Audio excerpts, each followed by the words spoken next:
고린도전서 11장 2절에서 16절까지 말씀을 교독합니다.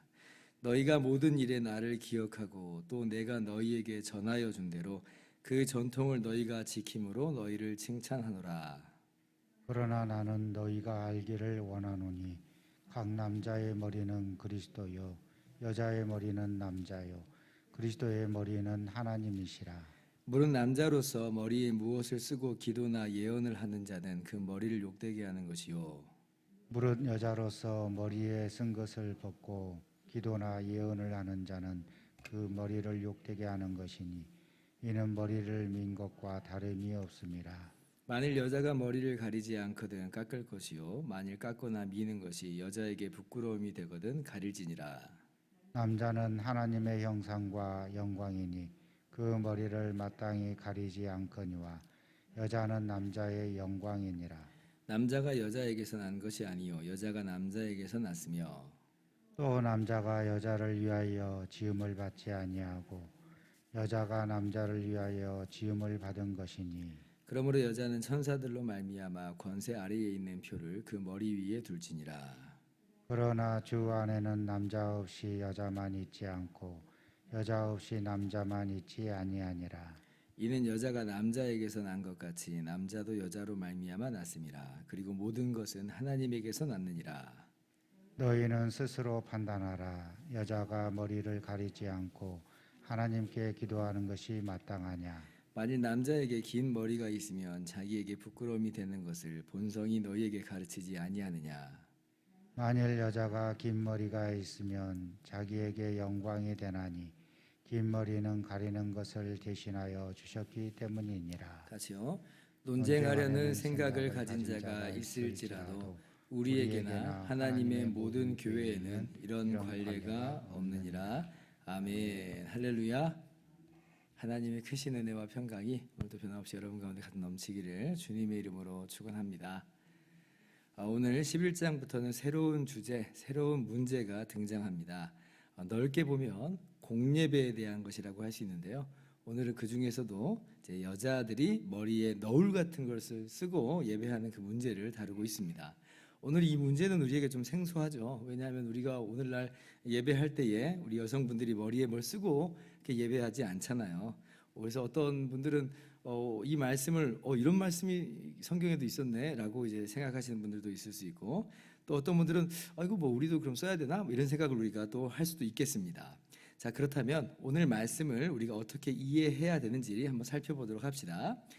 당시에 예배 가운데 두 가지 흐름이 있었음을 우리가 쉽게 오늘 말씀을 통해서 유추해 볼 수가 있는데요. 일반적으로는 여성들이 머리에 너울을 쓰고 예배를 드렸습니다.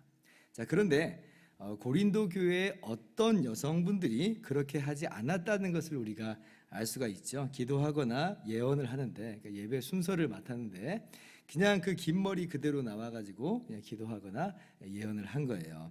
그러니까 이게 이슈가 된 겁니다. 안 그러면 이게 이슈가 될 일이 아니었던 거예요. 그런데 어떤 고린도 교회의 어떤 여성분들이 이제 머리에 뭘 안 쓰고 나온 거예요.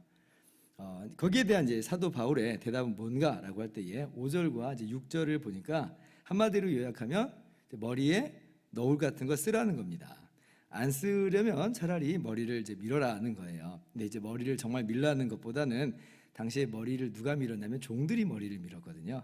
그러니까 설마 뭐 그렇게까지 하리라고 생각하지 않는 거예요. 그러니까 이론적으로는 민머리로 그럼 해라라고 하는 거지만 정말 하고 싶은 말은 뭐냐면 머리에 이 너울 같은 것을 쓰고 예배 순서를 맡고 그렇게 기도하고 예언을 해라. 이제 이것이 바로 사도 바울이 고린도 교회에게 주는 지침이었습니다.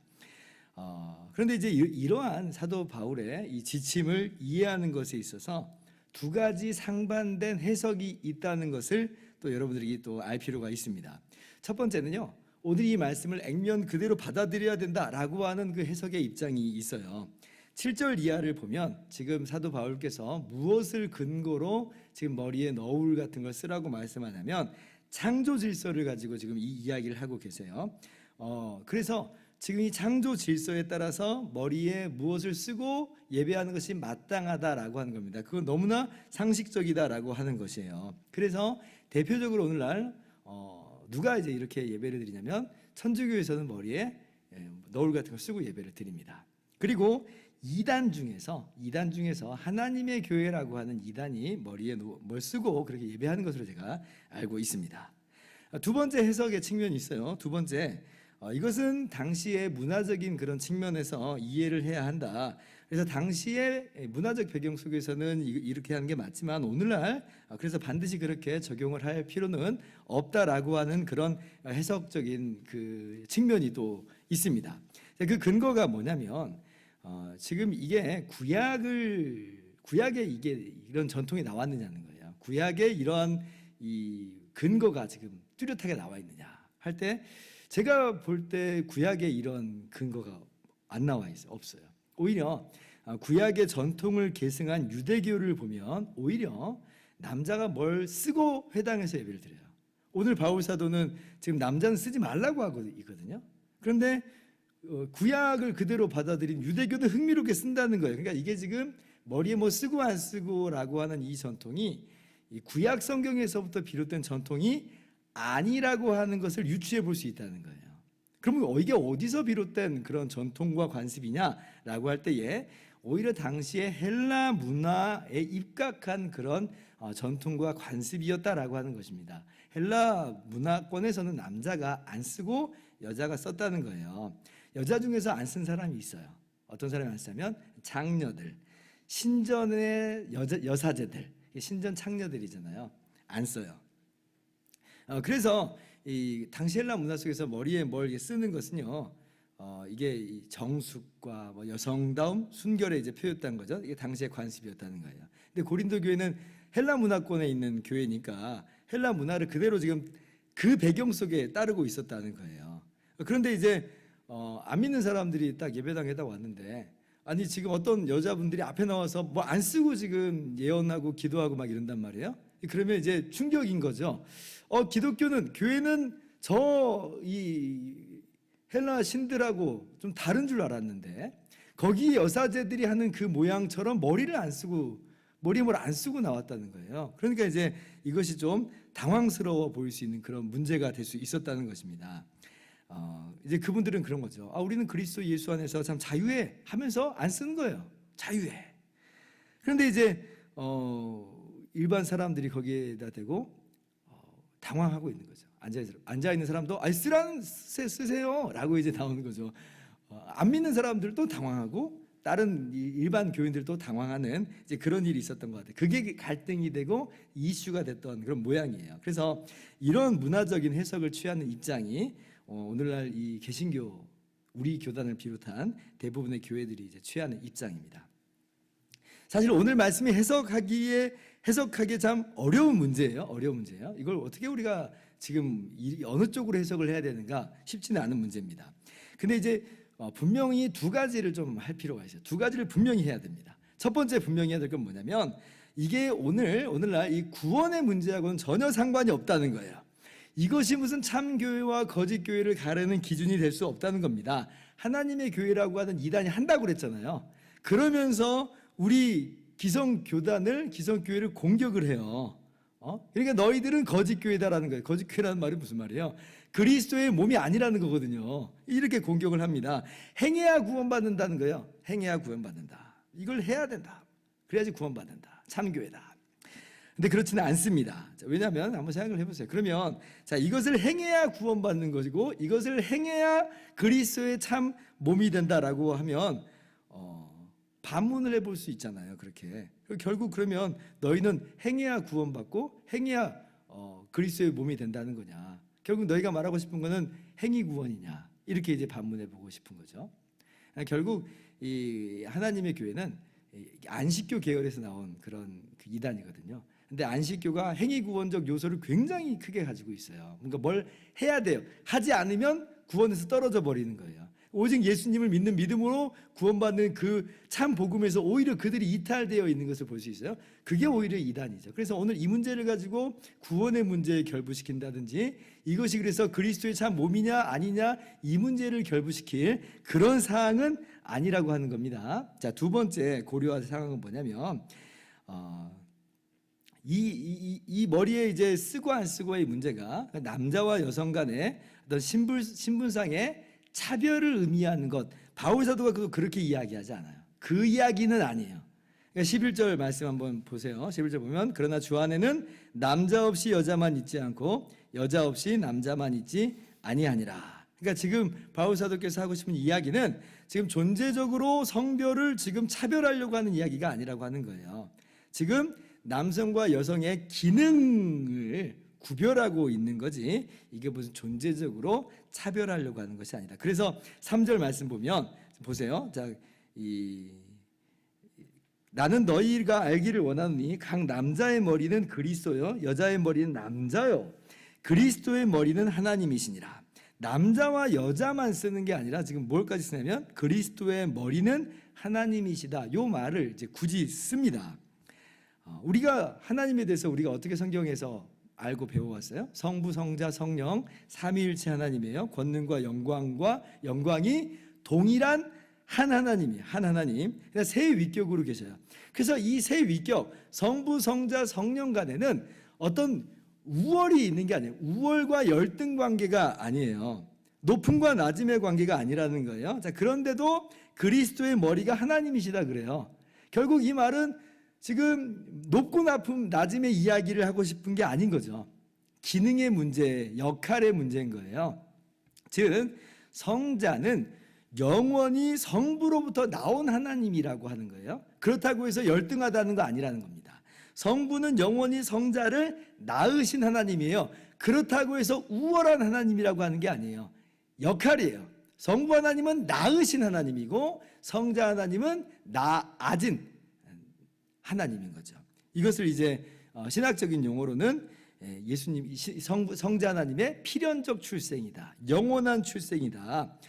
성부 하나님은 성자에 대해서 무시간적 기원을 가졌다, 이런 표현을 씁니다. 이게 무슨 말이냐면 성자 하나님이 나셨다고 해서 성자 하나님이 안 계신 때가 있었다, 그런 얘기 아니라고 하는 거예요. 영원히 출생하셨으니까 반드시 성부 하나님은 성자 하나님을 낳으셔야만 하는 거기 때문에, 그래서 이것은 우열의 문제와 높음과 낮음의 문제는 전혀 아니라는 거예요. 그런 의미에서 그리스도의 머리는 하나님입니다. 그렇다면 여자의 머리가 남자라고 할 때 이게 마찬가지예요. 이게 무슨 높낮이의 문제 아니에요. 우월의 문제 아니에요.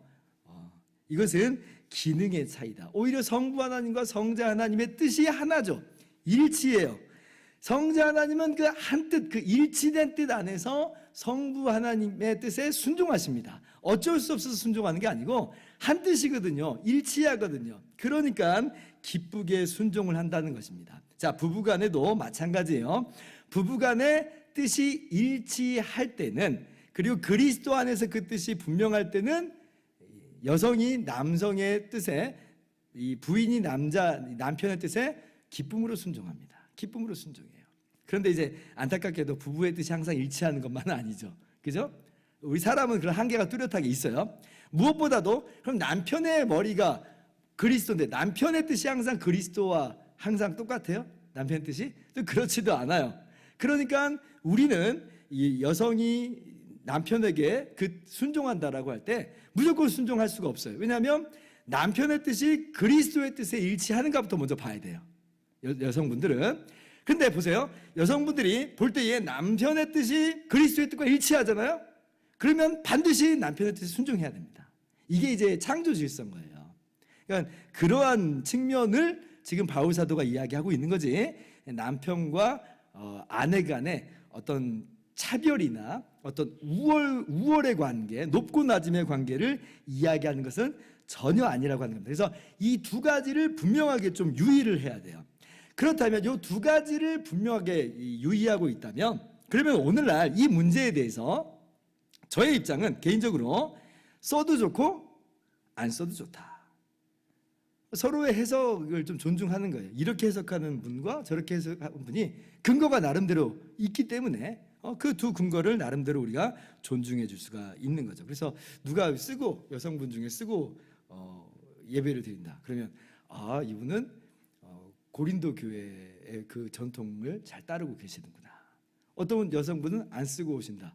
그러면 이분은 자유한 그런 모습 그대로 오늘날 이것을 문화적으로 이해하고 있구나. 이렇게 이해할 수 있어요. 남자분이 야구 모자를 쓰고 예배를 드린다. 이분은 유대교 전통을 지금 따르고 있구나. 이렇게 이해를 한다는 듯 이렇게 이제 자유롭게 우리가 서로 분쟁을 하지 않는 그런.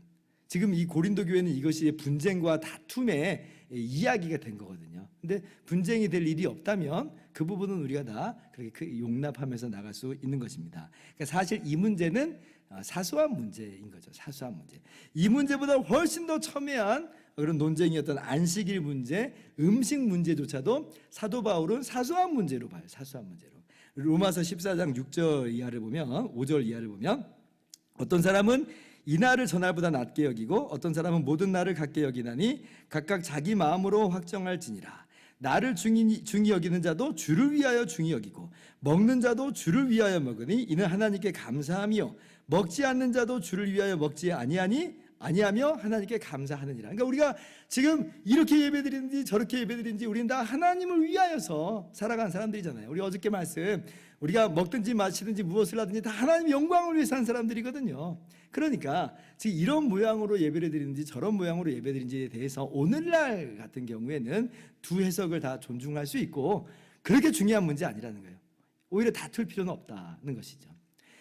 근데 이제 두 가지는 분명하게 꼭 유의를 하라고 그랬어요. 한 가지는 머리에 쓰고 안 쓰고가 그것이 마치 행위로 내가 의롭다함을 얻고 내가 행위로 더 우월하고 행위로 내가 무슨 구원받는 듯이 그런 식으로 접근하고 그렇게 하지 않는 사람은 무슨 뭔가 열등하고 뭔가 지금 문제가 있고 그리스도의 몸이 아니라는 둥 이런 식으로 접근하면 절대로 안 돼요.